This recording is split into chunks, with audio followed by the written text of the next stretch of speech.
Halo Sobat Santuy, today is the day.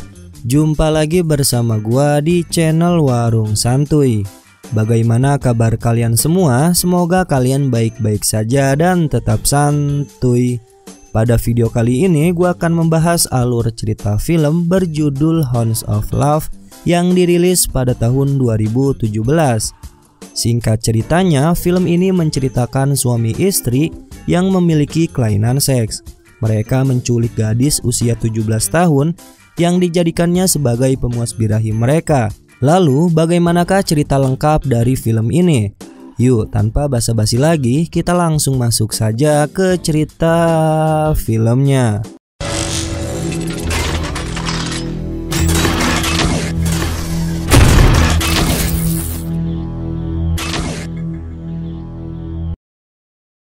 Film diawali dengan berlatar belakang pada tahun 1987 terdapat sekumpulan siswi SMA yang sedang latihan olahraga voli.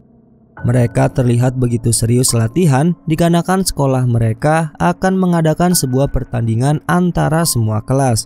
Lalu dari kejauhan terlihat ada sepasang suami istri yang mengawasi para siswi tersebut. Beberapa saat kemudian akhirnya para siswi itu selesai latihan dan berniat untuk pulang ke rumahnya masing-masing. Lalu salah satu siswi yang tidak dijemput orang tuanya memilih untuk berjalan kaki pulang ke rumahnya.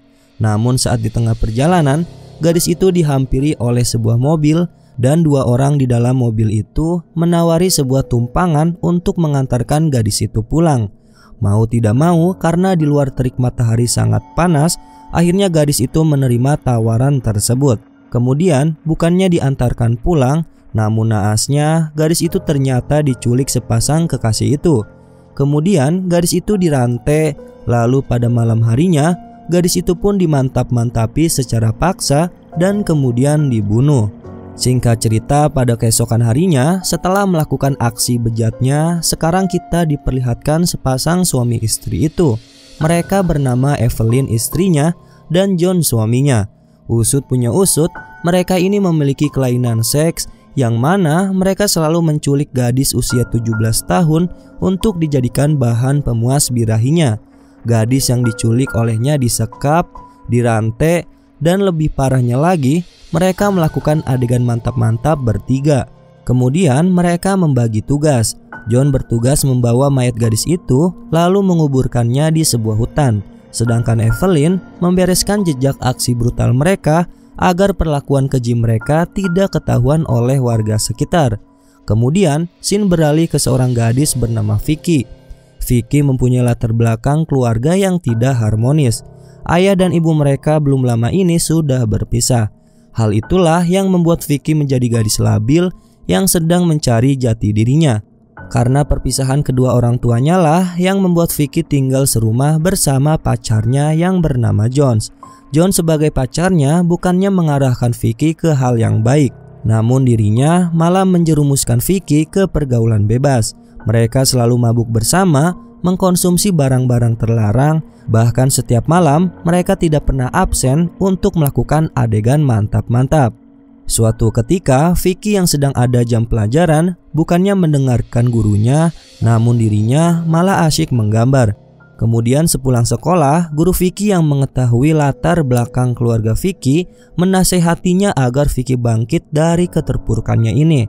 Singkat cerita, Vicky sedang mengunjungi rumah ibunya. Vicky dalam seminggu dia selalu menyempatkan 2 hari untuk menginap di rumah ibunya. Kemudian pada saat itu Vicky meminta izin keluar untuk menghadiri sebuah acara pesta. Namun ibunya yang mengetahui nilai rapot sekolahnya Vicky jeblok, lantas ibunya tidak mengizinkannya untuk pergi. Karena hal itu membuat Vicky kesal dan secara diam-diam dia pun tetap pergi ke acara pesta tersebut. Di dalam perjalanan, Vicky yang sedang menunggu taksi lewat, namun dirinya malah dihampiri oleh Evelyn dan John. Lantas mereka pun menawarkan Vicky sebuah barang terlarang yang dijual $10. Awalnya Vicky sempat tidak mau, namun dikarenakan dia butuh barang itu saat acara pesta nanti, dia mau membelinya. Lantas Vicky pun masuk ke dalam mobil. Dan saat di dalam perjalanan, ternyata barang itu sudah habis. John meminta untuk ke rumahnya dulu dan mengambil barang itu. Sesampainya di rumah, Vicky pun dipersilahkan masuk ke dalam. Dan saat di dalam, Vicky diberikan sebuah minuman yang sebelumnya sudah dicampur obat bius. Seketika, Vicky pun kelayangan, berniat untuk pergi dan datang ke acara pesta itu. Langsung saja, Evelyn dan John menahan Vicky untuk keluar. Mereka lalu menyekap Vicky dan mengikatnya di sebuah ranjang. Dan disinilah mereka melakukan adegan mantap-mantap secara paksa bertiga. Singkat cerita, pada keesokan harinya, Maggie atau ibunya Vicky yang mengetahui bahwa Vicky ternyata tidak ada di kamar, lantas menelpon teman-temannya Vicky dan mantan suaminya. Kemudian di dapur, Evelyn dan John yang sedang bersarapan, mereka menemukan buku diari Vicky di dalam tasnya. Kemudian saat John hendak pergi, John melihat anjing peliharaan mereka berak sembarangan di dalam rumahnya.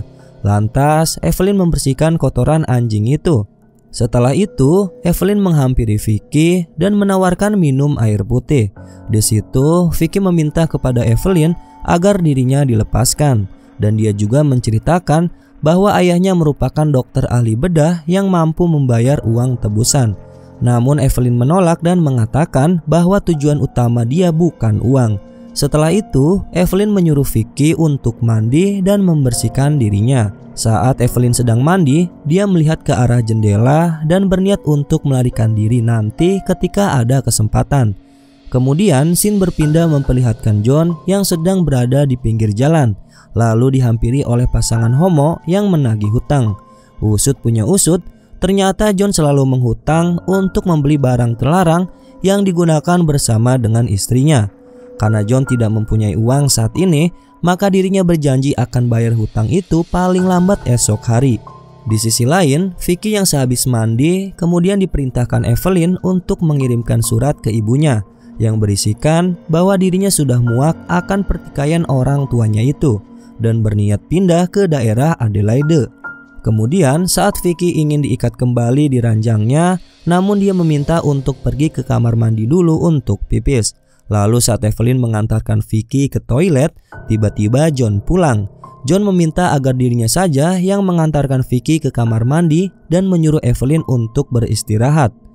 Beberapa saat, Evelyn yang merasa cemburu kenapa John lama di kamar mandi, akhirnya dia menggedor-gedor pintu. Dan benar saja, ternyata pintu kamar mandi itu dikunci dan John sedang ingin memantap-mantapi Vicky. Di sini terjadi perdebatan antara mereka. Vicky yang melihat hal itu memanfaatkannya untuk melarikan diri. Seketika, John dan Evelyn yang mengetahui Vicky kabur, mereka panik lalu mencari keluar rumah. Namun ternyata Vicky bersembunyi di dalam bak mandi. Kemudian Vicky berusaha melarikan diri melalui pintu belakang rumah. Namun usahanya gagal dan dia pun berhasil tertangkap lagi. Akhirnya Vicky pun kembali disekap dan diikat lagi di ranjangnya. Di saat bersamaan, ternyata teriakan Vicky terdengar oleh tetangganya John dan Evelyn. Evelyn berusaha menjelaskan bahwa dia dan suaminya hanya terjadi pertengkaran kecil. Namun karena sudah muak hampir setiap hari mendengarkan suara teriakan, akhirnya tetangga itu mengancam untuk melaporkannya ke kantor polisi. Beberapa saat setelah semua dirasa sudah aman, akhirnya John menyuruh Evelyn untuk mengantarkan surat yang dituliskan Vicky sebelumnya. Dan John menunggu di rumah untuk beristirahat. Namun bukannya beristirahat, ternyata John malah berniat untuk memantap-mantapi Vicky di saat istrinya pergi keluar. Dan naasnya lagi, ternyata Vicky buang air besar di ranjang. Karena hal itulah membuat John kesal dan mengambil spray ranjang itu untuk dicuci. Di sisi lain, Evelyn yang setelah mengantarkan surat ke kotak surat itu, dirinya pergi ke sebuah telepon umum untuk menelpon anaknya. Namun anaknya Evelyn tidak mau berbicara dengan ibunya sendiri. Usut punya usut, ternyata Evelyn ini sebelumnya merupakan seorang janda yang memiliki 2 anak. Kemudian dia bertemu dengan John hingga akhirnya menikah dan hidup bersama. Singkat cerita, Evelyn pun pulang ke rumah. Dia secara tidak sengaja melihat John yang berlari tanpa menggunakan busana. Kemudian Evelyn menghampiri Vicky dan menanyakan apa yang terjadi ketika dirinya sedang berada di luar. Lalu Vicky menjelaskan hal yang sebenarnya. Tidak hanya itu, Vicky juga mengatakan bahwa John hanya memperalat Evelyn saja untuk memantap-mantapi semua gadis 17 tahun. Maka dari itu, kedua anak Evelyn tidak tinggal serumah agar John leluasa bermantap-mantap liar bersama gadis dan Evelyn. Mendengar hal itu, langsung saja Evelyn menanyakan itu semua ke John. Di sini terjadilah perdebatan antara mereka. Evelyn meminta agar bunuh sajalah Vicky dan mencari gadis yang lain saja.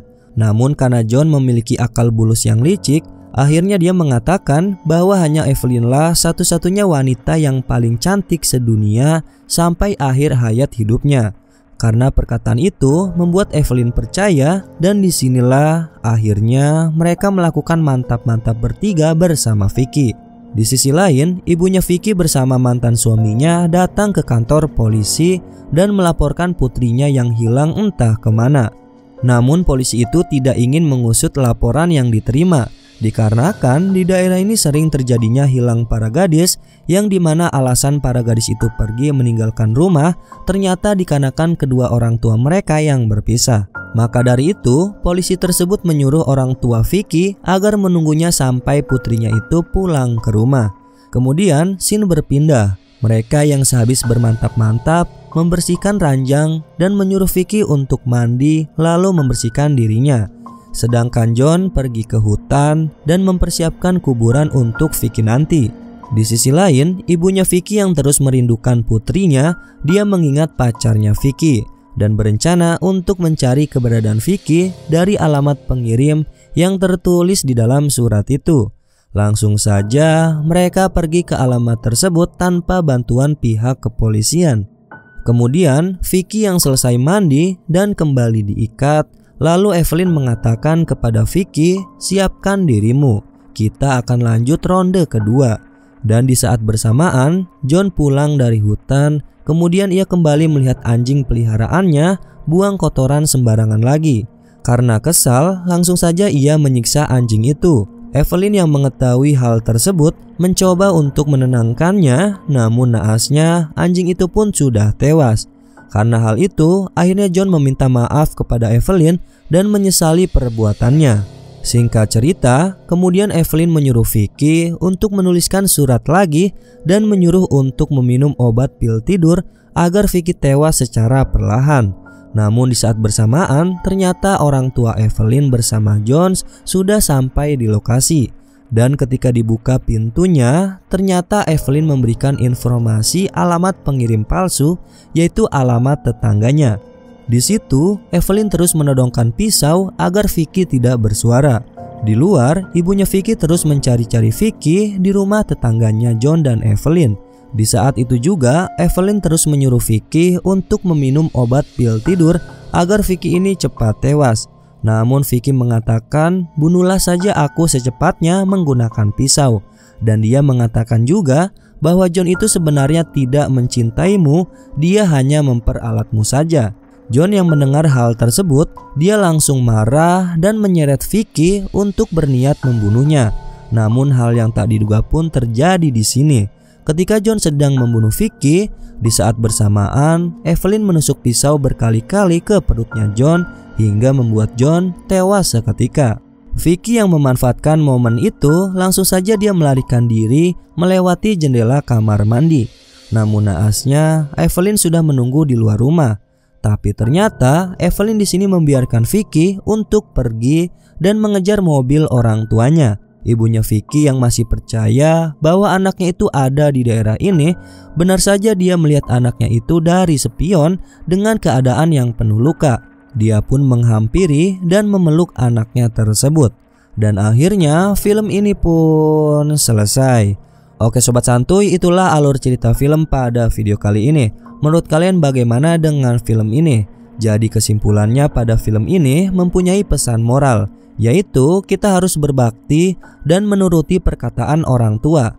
Contohnya di film ini, seandainya si Vicky mengikuti perkataan orang tuanya agar tidak pergi ke acara pesta itu, mungkin saja tidak akan terjadi peristiwa seperti ini. Ya, orang tua melarang mungkin karena ada hal yang terbaik untuk kita dan tidak mau terjadi apa-apa kepada anaknya sendiri. Oke Sobat Santuy, mungkin itu saja penjelasan dari gua. Warung Santuy pamit, dan jangan lupa tetap santuy.